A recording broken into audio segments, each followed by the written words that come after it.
Hello everyone, welcome to exam study. Exam study में आप लोगों का फिर से स्वागत है। आज से आप लोगों को बिहार अमीन प्रैक्टिस सेट लेके आ रहा हूँ, क्योंकि जैसे ही लॉकडाउन खत्म होगा उसके बाद बिहार अमीन का एडमिट कार्ड आ जाएगा। क्योंकि अक्टूबर नवंबर महीने में बिहार इलेक्शन है और बिहार सरकार इलेक्शन से पहले आप लोगों को टोटल एग्जाम कंडक्ट करा दिया जाएगा। अगर आप लोग बिहार अमीन का तैयारी छोड़ दिए हैं तो फिर से तैयारी करना स्टार्ट कर दीजिए, क्योंकि लॉकडाउन खत्म होने के बाद आप लोगों को टाइम नहीं बचेगा। इसलिए उससे पहले स्टार्ट कर दीजिए। और लॉकडाउन में आप लोगों को टाइम कुछ ज़्यादा ही मिल रहा है, इसलिए और सही टाइम पे आप लोगों का सिलेबस खत्म हो जाएगा। और प्रैक्टिस सेट मैं आप लोगों को डेली दूंगा, तो आप लोग डेली प्रैक्टिस सेट बनाइए। अगर उसमें आप लोग 50 आउट ऑफ 40 के आसपास आ रहा है तो आप लोगों का प्रिपरेशन बहुत ही अच्छा चल रहा है। तो आप लोग कमेंट बॉक्स में मुझे अपना रिजल्ट बताइए कि कितना आउट ऑफ कितना आ रहा है। चलिए शुरू करते हैं। पहला क्वेश्चन क्या है? द सोशल कॉन्ट्रैक्ट नामक पुस्तक के लेखक थे, तो बताइए इसका सही उत्तर क्या होगा। 2 सेकेंड आप लोग के पास है। क्या होगा इसका करेक्ट ऑप्शन नंबर? क्या होगा? B, Rousseau. The social contract नामक पुस्तक के लेखक रूसो थे। और इसमें एक पॉइंट याद रखिएगा, द सोशल कॉन्ट्रैक्ट पुस्तक में रूसो लोकतंत्रात्मक शासक व्यवस्था का समर्थक था। और यह पुस्तक कब प्रकाशित हुई थी? 1762 ईस्वी में यह पुस्तक को प्रकाशित किया गया था। और इस पुस्तक के अंदर एक लिखा हुआ था लाइन, मनुष्य स्वतंत्र पैदा हुआ है पर वह हर जगह जंजीरों से जकड़ा हुआ है। इस पुस्तक का मेन लाइन है। चलिए अगला क्वेश्चन देखते हैं क्या है। वियतनाम युद्ध की समाप्ति किस अमेरिकी राष्ट्रपति के समय हुई थी? तो बताइए कौन सी राष्ट्रपति के समय वियतनाम युद्ध की समाप्ति हुई थी। 2 सेकेंड आप लोग के पास है। इसका सही उत्तर बताइए क्या होगा, और कमेंट बॉक्स में मुझे उत्तर बताइएगा। क्या होगा इसका करेक्ट ऑप्शन नंबर? क्या होगा? बी। क्या होगा? निक्सन। चलिए अगला क्वेश्चन देखते हैं क्या है। गोत्र शब्द का प्रयोग सर्वप्रथम कहाँ हुआ था? बताइए गोत्र शब्द का प्रयोग सर्वप्रथम कहाँ हुआ था। इसका सही उत्तर बताइए क्या होगा। आप लोग के पास टाइम दे रहे हैं, बताइए क्या होगा सही उत्तर। क्या होगा इसका करेक्ट ऑप्शन नंबर? क्या होगा? बी, ऋग्वेद में। ऋग्वेद में परिवारवाचक गोत्र शब्द का प्रयोग विरल है। गोत्र की अवधारणा सर्वप्रथम उत्तर वैदिक काल में आई थी, ये आप लोग याद रखिएगा। चलिए अगला क्वेश्चन देखते हैं क्या है। त्रिपिटक क्या है? बताइए।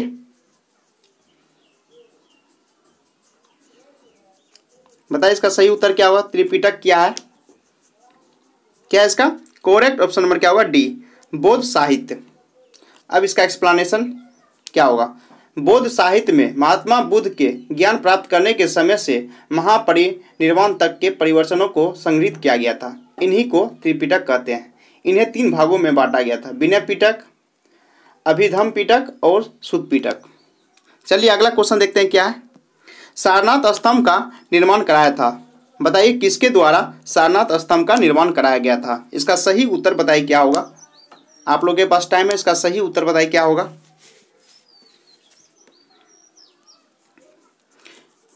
क्या होगा इसका करेक्ट ऑप्शन नंबर? क्या होगा? बी, अशोक के द्वारा सारनाथ स्तंभ का निर्माण कराया गया था। क्यों कराया गया था? सारनाथ स्तंभ का धर्मचक्र परिवर्तन की घटना का एक स्मारक, जिसका निर्माण किसने? अशोक ने कराया था। चलिए अगला क्वेश्चन देखते हैं क्या है कि भारत का पहला समाचार पत्र कौन था। इसका सही उत्तर बताइए क्या होगा। 2 सेकेंड आप लोग के पास है।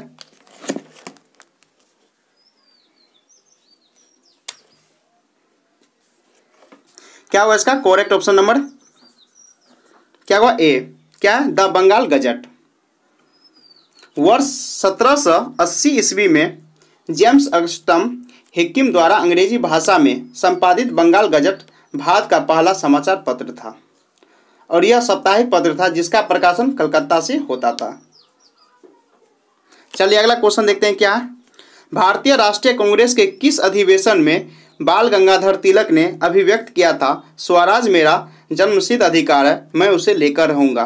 तो बताइए किस अधिवेशन में किया था और कौन सी ईस्वी में किया था। इसका सही उत्तर बताइए क्या होगा। 2 सेकेंड आप लोगों के पास। इसका सही उत्तर बताइए क्या होगा। क्या होगा इसका करेक्ट ऑप्शन नंबर? क्या होगा? डी, लखनऊ अधिवेशन में। और सन 1916 ईस्वी में इन्होंने अभिव्यक्त किया था कि स्वराज मेरा जन्मसिद्ध अधिकार है और मैं उसे लेकर रहूंगा। चलिए अगला क्वेश्चन देखते हैं क्या है। महात्मा गांधी ने अहमदाबाद के निकट साबरमती के किनारे एक आश्रम बनाया था, इसे डैश कहा जाता है। तो बताइए महात्मा गांधी के द्वारा जो आश्रम बनाया गया था उस आश्रम का क्या नाम है। इसका सही उत्तर बताइए क्या होगा। क्या हो इसका करेक्ट ऑप्शन नंबर क्या होगा ए, साबरमती आश्रम। और महात्मा गांधी 1915 ईस्वी में दक्षिण अफ्रीका से भारत लौटने के बाद साबरमती आश्रम का स्थापना किया था। तो आप लोग को याद होना चाहिए कि 1915 ईस्वी में इसकी स्थापना की गई थी। चलिए अगला क्वेश्चन देखते हैं क्या है। पृथ्वी के वायुमंडल का सर्वप्रथम घनत्व कहाँ पर है। तो बताइए कहाँ पे होगा। इसका सही उत्तर बताइए क्या होगा। कहाँ है इसका करेक्ट ऑप्शन नंबर क्या होगा ए, क्षोभ मंडल, जिसको ट्रोपोस्फेयर बोलते हैं। अब इसके बारे में कुछ जानकारी ले लीजिए कि क्षोभ मंडल क्या है और ट्रोपोस्फेयर किसको बोलते हैं। पृथ्वी के सबसे निचली परत को क्षोभ मंडल कहते हैं और इसकी ऊंचाई 8 किलोमीटर से लेकर के 18 किलोमीटर के बीच होता है। ये आप लोग को पता होना चाहिए कि क्षोभ मंडल 8 किलोमीटर से 18 किलोमीटर के बीच होता है। चलिए अगला क्वेश्चन देखते हैं क्या है। भारत में कौन सी खाद्य फसल अक्टूबर नवंबर में बोई जाती है तथा अप्रैल में काटी जाती है। तो बताइए कौन सी ऐसी फसल है जो अक्टूबर नवंबर में बोई जाती है और अप्रैल में काटी जाती है। इसका सही उत्तर बताइए क्या होगा।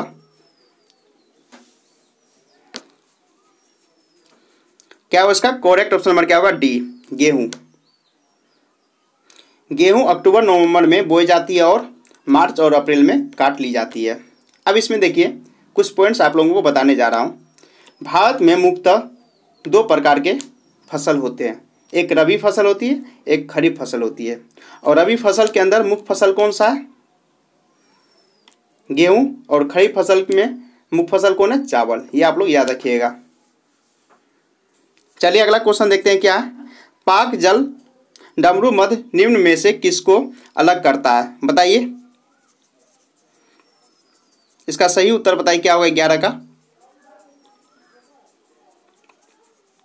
क्या हो इसका करेक्ट ऑप्शन नंबर क्या होगा सी, भारत और श्रीलंका को पाक जल डमरू मध्य दोनों को अलग करता है।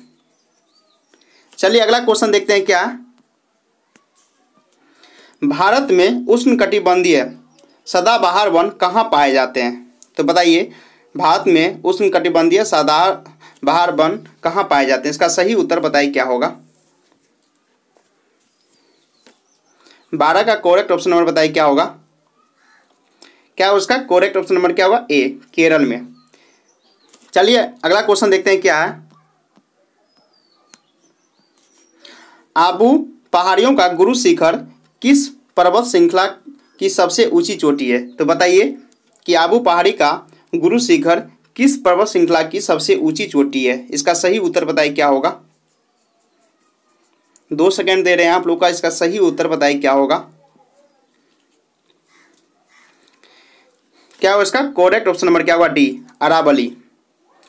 आबू पहाड़ियों का गुरु शिखर अरावली पर्वत श्रृंखला की सबसे ऊंची चोटी है और गुरु शिखर की ऊंचाई कितनी है, 1722 मीटर है। ये आप लोग याद रखिएगा कि गुरु शिखर की ऊंचाई 1722 मीटर है। चलिए अगला क्वेश्चन देखते हैं क्या है। निम्नलिखित में से कौन सा भारत का सबसे ऊंचा पर्वत शिखर है। तो बताइए कौन भारत का सबसे ऊंचा पर्वत शिखर है। इसका सही उत्तर बताइए क्या होगा। क्या हो इसका करेक्ट ऑप्शन नंबर क्या होगा बी, गॉडविन ऑस्टिन, जिसको K2 भी बोलते हैं। और इसकी ऊंचाई कितनी है आप लोग याद रखिएगा। इसकी ऊंचाई 8611 मीटर है। चलिए अगला क्वेश्चन देखते हैं क्या है।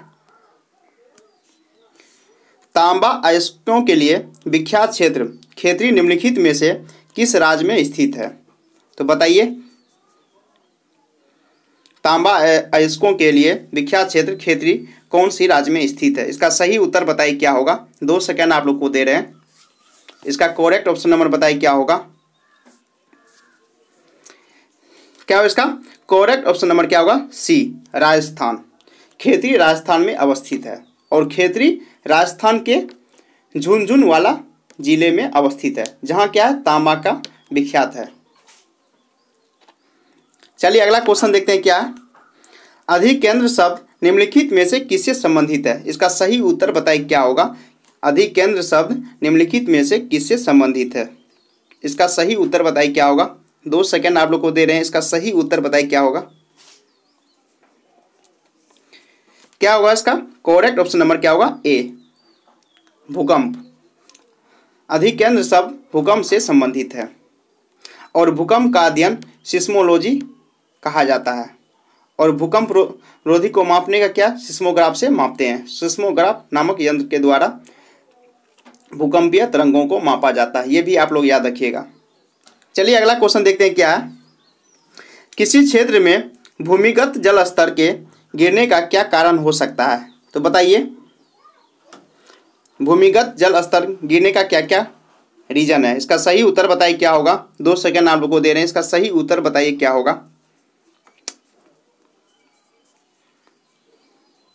क्या होगा इसका करेक्ट ऑप्शन नंबर क्या होगा डी, क्या होगा इनमें से सभी।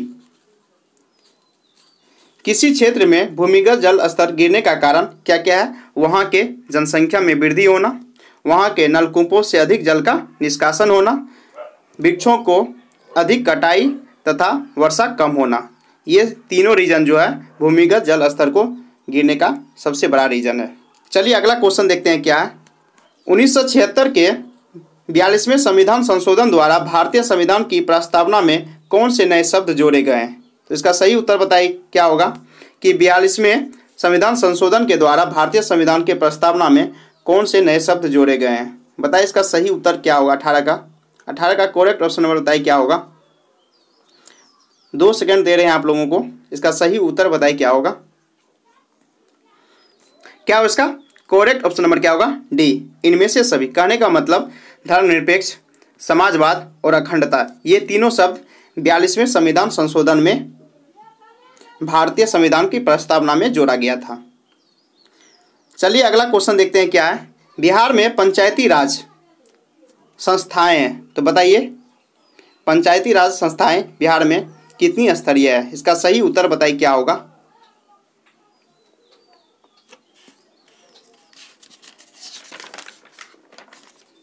क्या होगा इसका करेक्ट ऑप्शन नंबर क्या होगा सी, 3 स्तरीय पंचायती राज संस्थाएं हैं।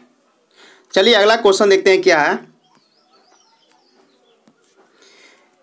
विधानमंडल का सदस्य रहे बिना कोई व्यक्ति कितने दिनों तक मंत्री पद पर आसीन रह सकता है? तो बताइए कितने समय तक मंत्री पद पर आसीन रह सकता है? इसका सही उत्तर बताइए क्या होगा। 20 का करेक्ट ऑप्शन नंबर बताइए क्या होगा। 2 सेकंड दे रहे हैं आप लोगों को, इसका सही उत्तर बताइए क्या होगा। क्या है उसका करेक्ट ऑप्शन नंबर क्या होगा बी, 6 माह के लिए। चलिए अगला क्वेश्चन देखते हैं क्या है। भारत के किन 2 राज्यों के लिए एक ही उच्च न्यायालय है? तो बताइए किन 2 जगहों के लिए एक उच्च न्यायालय है? इसका सही उत्तर बताइए क्या होगा।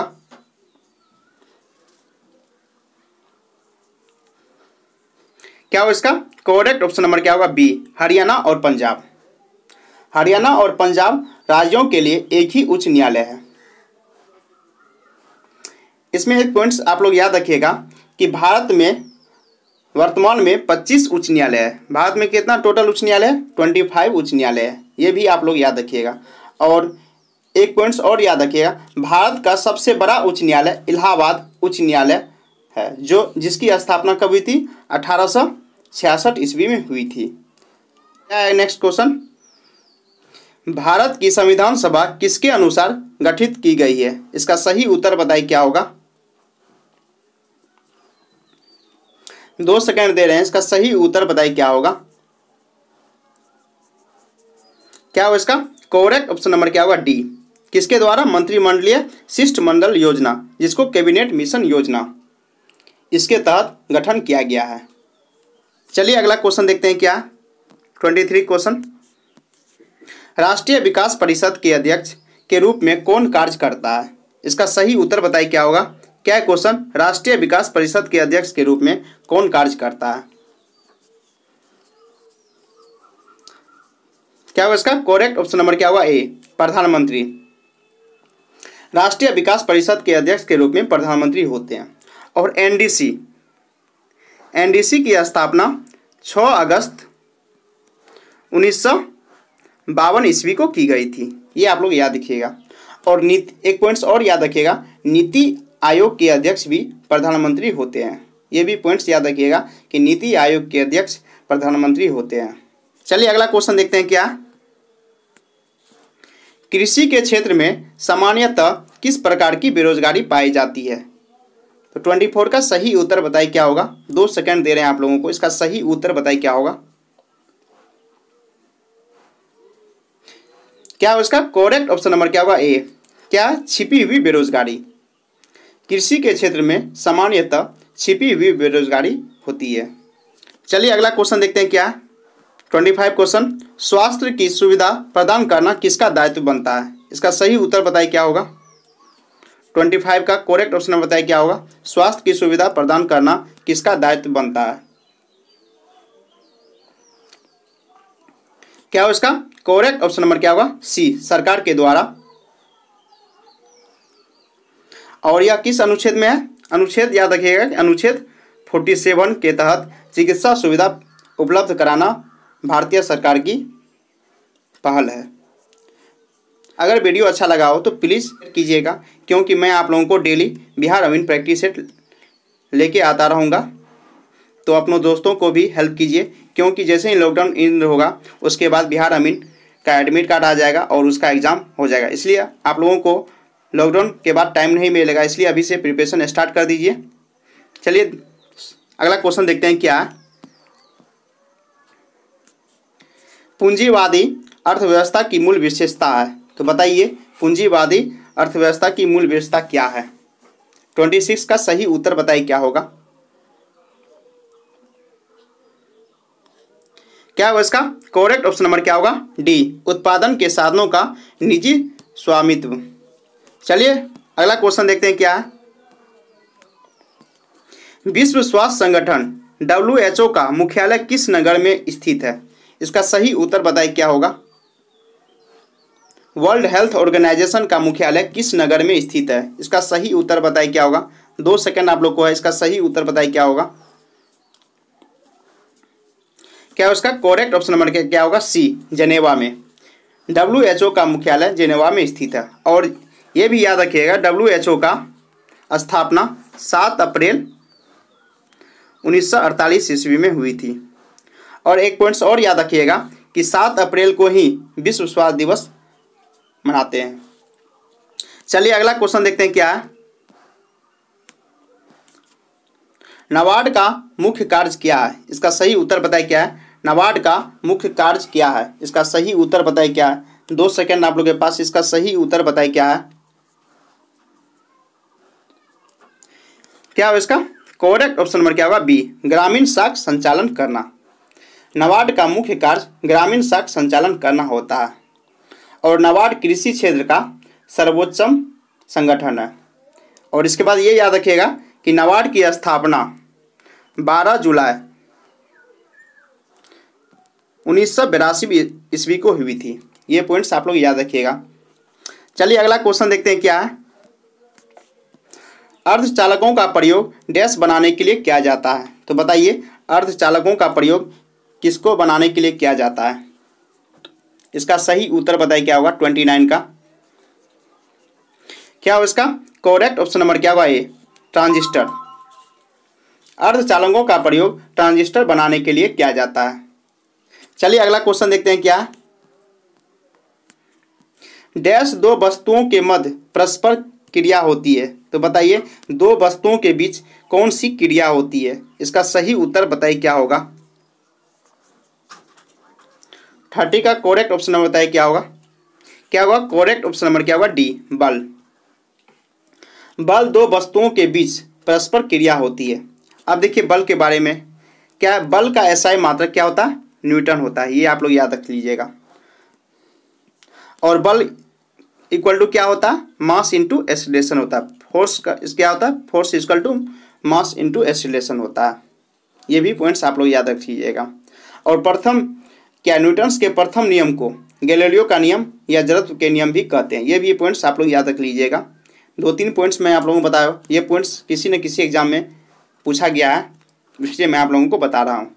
चलिए अगला क्वेश्चन देखते हैं क्या है। डैश KCl के 0.5 मोल में कितने अणु होते हैं? तो बताइए 0.5 मोल में कितना अणु होता है? इसका सही उत्तर बताइए क्या होगा। क्या होगा इसका करेक्ट ऑप्शन नंबर क्या होगा? ए 3.01 इंटू 10⁻23 मोल होता है। अब इसका एक्सप्लेनेशन देखिए क्या, देखिए चूंकि क्या होता है KCl का 1 मोल में कितना होता है, 1 मोल में आप लोगों को पता है कि 6.022 इंटू 10⁻23 मोल अणु होता है, ये आप लोगों को पता है। अब क्या दिया है इसका आधा, तो 0.5 मोल में कितना होगा, तो 0.5 में क्या होगा 0.5 इंटू 6 इंटू 6.022 इंटू 10⁻23। कहने का मतलब क्या होगा, इसका आधा हो जाए, क्या है कि यहाँ पूछ रहा है क्या 0.5 मोल, लेकिन हमको पता है कि 1 मोल में कितना होता है 6.022 इंटू 10⁻23 होता है। तो 0.5 में क्या हो जाएगा 3.011 इंटू 10⁻23 होगा। तो इसका करेक्ट ऑप्शन क्या होगा? ए। चलिए अगला क्वेश्चन देखते हैं क्या है। आधुनिक आवृत्ति सारणी डैश पर आधारित है? बताइए मॉडर्न पीरियोडिक टेबल किस पे आधारित है? इसका सही उत्तर बताइए क्या होगा 32 का। क्या होगा इसका करेक्ट ऑप्शन नंबर क्या होगा? बी। तत्वों के परमाणु संख्याओं का बढ़ता क्रम, इस पे क्या है मॉडर्न पीरियोडिक टेबल आधारित है। और modern periodic table Henry Mosle द्वारा 1913 ईस्वी को में दिया था। मोसले साहब ने 1913 ईस्वी में मॉडर्न पीरियोडिक टेबल दिया था, और जिसका आधार क्या था, परमाणु क्रमांक था। चलिए अगला क्वेश्चन देखते हैं क्या 33। बृहदेश्वर मंदिर डैश में स्थित है? बताइए बृहदेश्वर मंदिर कहाँ पे स्थित है? इसका सही उत्तर बताइए क्या होगा 33 का। क्या होगा इसका करेक्ट ऑप्शन नंबर क्या होगा? बी। तंजावुर में बृहदेश्वर मंदिर तंजावुर में स्थित है। अब देखिए अभी प्रेजेंट काल में बृहदेश्वर मंदिर को राजराजेश्वर मंदिर भी कहा जाता है। अगला क्वेश्चन देखते हैं क्या है 34 क्वेश्चन। निम्न में से किसका प्रयोग निस्संक्रामक और कीटाणुनाशक के रूप में किया जाता है? तो बताइए इसका सही उत्तर क्या होगा 34 का। 34 का करेक्ट ऑप्शन बताइए क्या होगा। क्या उसका करेक्ट ऑप्शन नंबर क्या होगा? B CaOCl2। और CaOCl2 क्या एक ब्लीचिंग पाउडर का अनुसूत्र है। चलिए अगला क्वेश्चन देखते हैं क्या 35 क्वेश्चन।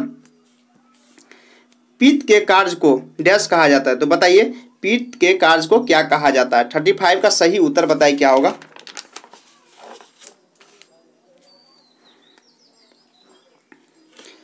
क्या होगा इसका करेक्ट ऑप्शन नंबर क्या होगा? ए पायसीकरण। पित्त के कार्य को पायसीकरण कहा जाता है।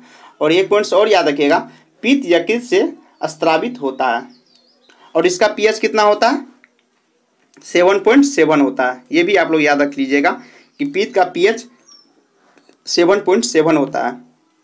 चलिए अगला क्वेश्चन देखते हैं क्या 36। यदि किसी वस्तु की गति का मान समय में u से शुरू होकर अंत में भी बदलता है तो त्वरण ए क्या कहलाएगा? तो एक्सीलरेशन का फॉर्मूला क्या होगा आप लोगों को पता होगा। इसका सही उत्तर बताइए क्या होगा।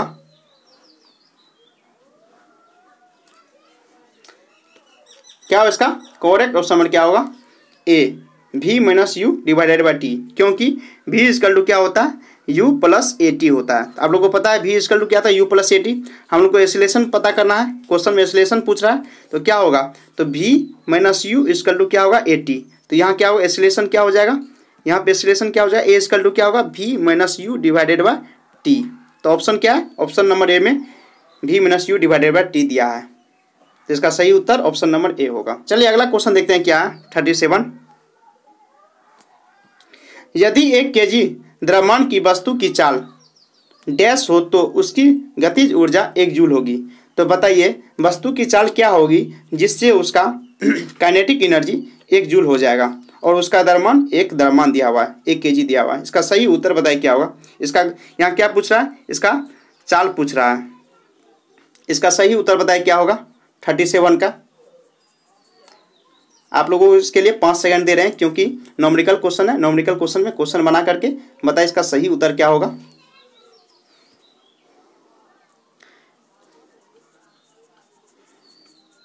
क्या होगा इसका करेक्ट ऑप्शन नंबर क्या होगा सी 1.4 मीटर पर सेकेंड। देखिए इसका एक्सप्लेनेशन क्या है। आप लोगों को पता है कि काइनेटिक एनर्जी इक्वल टू क्या होता है, हाफ mv² होता है, हर किसी को पता है। अब यहाँ हम लोग को काइनेटिक एनर्जी दिया क्या है, 1 जूल दिया हुआ है और हाफ मास भी 1 दिया हुआ है और वेलोसिटी पूछ रहा है।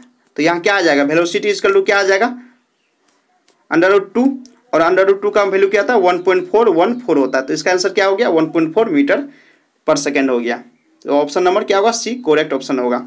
चलिए अगला क्वेश्चन देखते हैं क्या है 38।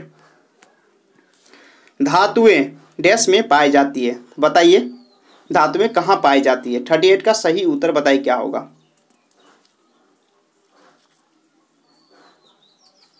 क्या होगा इसका करेक्ट ऑप्शन नंबर क्या होगा डी भूपर्पट्टी। भूपर्पट्टी में धातुएं पाई जाती है। और क्या है भूपर्पट्टी कहाँ होता है बताइए, पृथ्वी के ऊपरी भाग को भूपर्पट्टी कहा जाता है। एक पॉइंट्स इसमें याद रखिएगा, बहुत ही इंपॉर्टेंट पॉइंट्स है। पृथ्वी के भूपर्पट्टी में सर्वाधिक मात्रा में एल्युमिनियम धातु पाया जाता है। ये पॉइंट्स बहुत ही इंपॉर्टेंट पॉइंट्स है, किसी न किसी एग्जाम में पूछा जाएगा। चलिए अगला क्वेश्चन देखते हैं क्या 39 का। न्यूलैंड्स ने डैश नियम दिया था, तो बताइए न्यूलैंड्स साहब ने किसका नियम दिया था, कौन सा नियम दिया था। इसका सही उत्तर बताइए क्या होगा 39 का। क्या है उसका करेक्ट ऑप्शन नंबर क्या होगा बी अष्टक। न्यूलैंड्स साहब के द्वारा अष्टक नियम दिया गया था और न्यूलैंड्स ने 56 तत्वों को आवर्ती सारणी में स्थान दिया था। ये पॉइंट्स याद रखिएगा, न्यूलैंड्स के द्वारा कितना 56 तत्वों को आवर्ती सारणी में स्थान दिया था। ये पॉइंट्स आप लोग याद रखिएगा। अगला क्वेश्चन देखिए क्या है, पेशी ऊतक कितने प्रकार के होते हैं। तो 40 का सही उत्तर बताइए क्या होगा। पेशी ऊतक कितने प्रकार के होते हैं, इसका सही उत्तर बताइए क्या होगा। क्या होगा इसका करेक्ट ऑप्शन नंबर क्या होगा सी 3 प्रकार के होते हैं।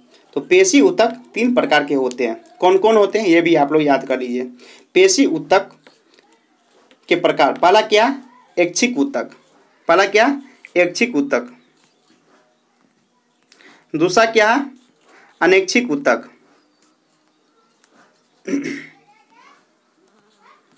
और तीसरा क्या लास्ट हृदय ऊतक। ये तीनों ऊतक है, पेशी ऊतक का प्रकार है। अगला क्वेश्चन क्या है, हाल ही में किन्हें भारत के 2 केंद्र शासित प्रदेश घोषित किया गया है। इसका सही उत्तर बताइए क्या होगा 41 का। 41 का सही उत्तर बताइए क्या होगा। क्या होगा इसका करेक्ट ऑप्शन नंबर क्या होगा बी जम्मू कश्मीर और लद्दाख। ये दोनों को हाल ही में भारत सरकार के द्वारा केंद्र शासित प्रदेश बनाया गया है। चलिए अगला क्वेश्चन देखते हैं क्या, हाल ही में पुस्तक सरस्वती सिविलाइजेशन विमोचन हुई है, जिसके लेखक है बताइए। पुस्तक सरस्वती सिविलाइजेशन का लेखक कौन है, इसका सही उत्तर बताइए क्या होगा 42 का। क्या है इसका करेक्ट ऑप्शन नंबर क्या होगा सी, क्या है मेजर जनरल GD बख्शी के द्वारा सरस्वती सिविलाइजेशन पुस्तक लिखा गया है। चलिए अगला क्वेश्चन देखते हैं क्या, अंतर्राष्ट्रीय बाघ दिवस हर वर्ष मनाया जाता है, बताइए इंटरनेशनल टाइगर डे प्रत्येक वर्ष कब मनाया जाता है। इसका सही उत्तर बताइए क्या होगा 43 का। ये करंट अफेयर्स का क्वेश्चन है, इसका सही उत्तर बताइए क्या होगा। क्या है उसका करेक्ट ऑप्शन नंबर क्या होगा ए 29 जुलाई को प्रत्येक वर्ष अंतर्राष्ट्रीय बाघ दिवस मनाया जाता है। BCCI ने हाल ही में किसे इंडिया टीम का नया स्पॉन्सर बनाने की घोषणा की है। तो 44 का सही उत्तर बताइए क्या होगा। 2 सेकंड दे रहे हैं, इसका सही उत्तर बताइए क्या होगा। क्या होगा इसका करेक्ट ऑप्शन नंबर क्या होगा सी बायजू। चलिए अगला क्वेश्चन देखते हैं क्या 45, हाल ही में केंद्रीय मंत्रिमंडल ने सुप्रीम कोर्ट में जजों की संख्या में वृद्धि को मंजूरी दी है। अब कुल जजों की संख्या कितनी हो गई है? इसका सही उत्तर बताइए क्या होगा? 45 का सही उत्तर बताइए क्या होगा? क्या हो इसका करेक्ट ऑप्शन नंबर क्या होगा? ए 33। इससे पहले कितना था? 31 टोटल जज की संख्या थी, लेकिन दो इसको बढ़ा दिया है, तो अब टोटल कितना हो गया? 33 हो गया। कुल जजों की संख्या कितनी हो गई है? 33। चलिए अगला क्वेश्चन देखते हैं क्या।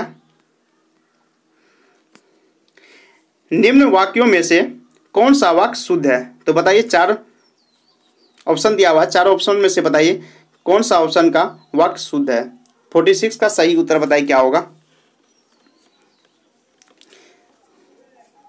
क्या इसका करेक्ट ऑप्शन नंबर क्या होगा? बी नंबर ऑप्शन में जो वाक्य दिया हुआ है यह वाक्य शुद्ध है। क्या है? यह मेरी किताब है। चलिए अगला क्वेश्चन देखते हैं क्या है। 47 खगोल का विलोम शब्द क्या होगा? बताइए खगोल का विलोम शब्द क्या होगा? 47 का सही उत्तर बताइए क्या होगा? क्या इसका करेक्ट ऑप्शन नंबर क्या होगा? बी भूगोल। चलिए नेक्स्ट क्वेश्चन देखते हैं क्या है। जीतने की इच्छा रखने वाला क्या कहलाता है? तो बताइए जीतने की इच्छा रखने वाला को क्या कहलाता है? इसका सही उत्तर बताइए क्या होगा? 48 का। क्या होगा इसका करेक्ट ऑप्शन नंबर क्या होगा? ए जिज्ञासा। चलिए अगला क्वेश्चन देखते हैं क्या। निपुण में उपसर्ग बताइए। निपुण में कौन सा उपसर्ग है? 49 का सही उत्तर बताइए क्या होगा? निपुण में कौन सा उपसर्ग है? 4 ऑप्शन दिए, 4 ऑप्शन में से बताइए कौन सी उपसर्ग है निपुण में। क्या होगा इसका करेक्ट ऑप्शन नंबर क्या होगा? बी नी। निपुण में कौन सी उपसर्ग है? नी है। Last question of the test series, Bihar अमीन टेस्ट सीरीज का लास्ट क्वेश्चन है। और यह क्वेश्चन बताने से पहले मैं आप लोगों को एक बात बताने जा रहा हूं कि अभी तक आपने टोटल 50 क्वेश्चन का जवाब दिए होंगे। इस 50 क्वेश्चन में से आप लोग को जितना सही उत्तर हुआ होगा तो प्लीज़ आप लोग कमेंट बॉक्स में, जैसे ही क्लास एंड होगा उसके बाद आप कमेंट बॉक्स में कमेंट देके बताइए कि मेरा क्वेश्चन कितना सही हुआ। अगर आपका क्वेश्चन 40 से एबव सही है तो आप लोगों का प्रिपरेशन बहुत अच्छी चल रही है, नहीं तो आप लोगों को थोड़ा सा ध्यान देना होगा प्रिपरेशन करने के लिए। क्योंकि लॉकडाउन है तो लॉकडाउन में आदमी सोचता है कि पढ़ाई नहीं करे, लेकिन जैसे ही लॉकडाउन एंड होगा उसके बाद क्या होगा, आप लोगों का हर एक एग्ज़ाम स्टार्ट हो जाएगा। इसलिए प्लीज़ आप लोग सिंसियरली पढ़ाई कीजिए। चलिए लास्ट क्वेश्चन क्या है। अभ्यर्थी में कौन सा संधि है? बताइए अभ्यर्थी में कौन सा संधि है? इसका सही उत्तर बताइए क्या होगा? 50 का लास्ट क्वेश्चन है, इसका सही उत्तर बताइए क्या होगा? अभ्यर्थी में कौन सी संधि है? तो कौन सी संधि है? करेक्ट ऑप्शन नंबर क्या होगा? बी यन। अभ्यर्थी में कौन सी संधि है? यन संधि। Thank you guys. अगर वीडियो अच्छा लगा हो तो प्लीज़ एक लाइक कर दीजिएगा, उसके साथ साथ अपने दोस्तों को भी शेयर कर दीजिएगा, जिससे उस लोगों का प्रिपरेशन भी अच्छा हो जाए। Thank you.